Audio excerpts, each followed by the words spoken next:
involved are you in your child's learning journey? I'm a homemaker. So I think it's a big plus because my children do not generally study well if I'm not around. So basically, I'm managing them like a moderator. Like I remind them, you have to attend class at this time. You have 5 minutes till your next session, and generally, I have to manage their time as well and their progress. Like with my sons, they don't do so well at doing their own timelines. Like for Levi, I tell him like, okay, you can do this project, but you only have 1 hour because you only have so much hours in a day and you need to finish a certain number of things. So that's how I managed to get them to get things done. And other than that, before they submit, they generally check with me if their work is good enough to submit. So other than that, I just have to check with them once in a while with their activities, so that to make sure that they're doing what they are supposed to. The youngest is the hardest for me because you still need to teach him. He's not like his other siblings that generally they can just study on their own. Marcos is like minimal. You just have to prompt him. But with the youngest, you actually have to go through the lesson with them. It's good because at least I get to relearn as well. And it's a bonding experience also with my child. Agreeably, it's difficult, but I'm quite happy and fulfilled when I see that they're doing quite well in school. So for me, it's a manageable but enjoyable thing to do. What are your thoughts on online schooling now? How do you deal with any negative opinions about it? I was a bit skeptical whether they'll be able to learn well in a self-learning school and online for that matter. I think what really gave me a lot of confidence is the structure of the curriculum, how the curriculum is presented, your learning platform. I think that really makes a big difference in terms of homeschooling.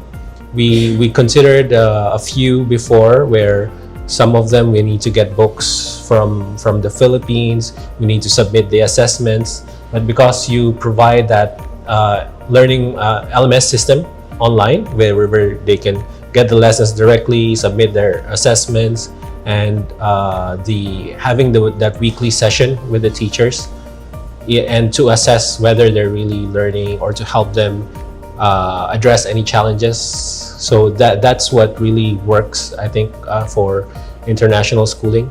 And but there were a lot of concerns from other people, from our family members around That's true. homeschooling not having interaction, right? So what we do is that's where we got them to join different communities, like in church, or the extracurricular activity on Taekwondo, for example, right? So that gives them that engagement that they need. And also physical activities. What we do is, as part of that Taekwondo lessons, right? Every day I get them to do exercises. They follow YouTube lessons on Taekwondo exercises, stretchings.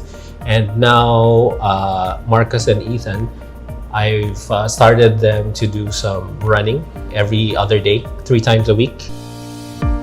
How did you first hear about international schooling? Would you recommend it to other families? So I actually did a lot of the research on the homeschooling organizations or schools. And I narrowed it down to this one, international schooling, and another one from the Philippines. So what gave me a lot of confidence to choose international schooling was your certification, right? So, and as you mentioned, you're getting a second, in the process of getting the second one. So that really gave me confidence that once they graduate, they will be that whatever they study will be acknowledged, right? Because that's one of the concerns I had when I was considering homeschooling. And secondly, when I learned that international schooling was based in Singapore, it gave me at least it gave me some confidence that if anything goes wrong, I have a place to go to and talk to the staff if I have any concerns. So and knowing how Singapore is a place for where businesses are really, I would say, the chances of businesses in Singapore being like a fraud, right, is probably less. So that's why when I realized I found out you're in Singapore, then I had that, yeah, they're probably most likely very legitimate. So yeah, that's the right term. For me, I would definitely recommend it because of a lot of things. I've enrolled my children before in the Philippines in private schools. One of the best schools there by far. But how to say? As I see my children develop as I was homeschooling them, I think it was better for them in a holistic manner. Not just in terms of learning, but also in terms of behavior, because they're with me the whole time. So I am not just overseeing their lessons, but also their personalities. I'm watching and learning and developing with them. So I think as a parent, in this world, it's quite difficult with social media and all these things and other children coloring your children's personalities. I think being homeschooled for my children is a big plus, and I would recommend it because it's difficult nowadays for parents to trust schools to raise their children. And I'm thinking that especially in terms for Marcus, because Marcus is special. Special, yeah. I think that this is the best route for him by far, because I've seen how he's developed. You've seen the videos of how he was before and how he is now. So I think that we have made the right choice, and we will definitely stick to international schooling and strongly recommend it to my friends also. As parents, we recommend international schooling. Thank you for inviting us to International Schooling Office in Singapore.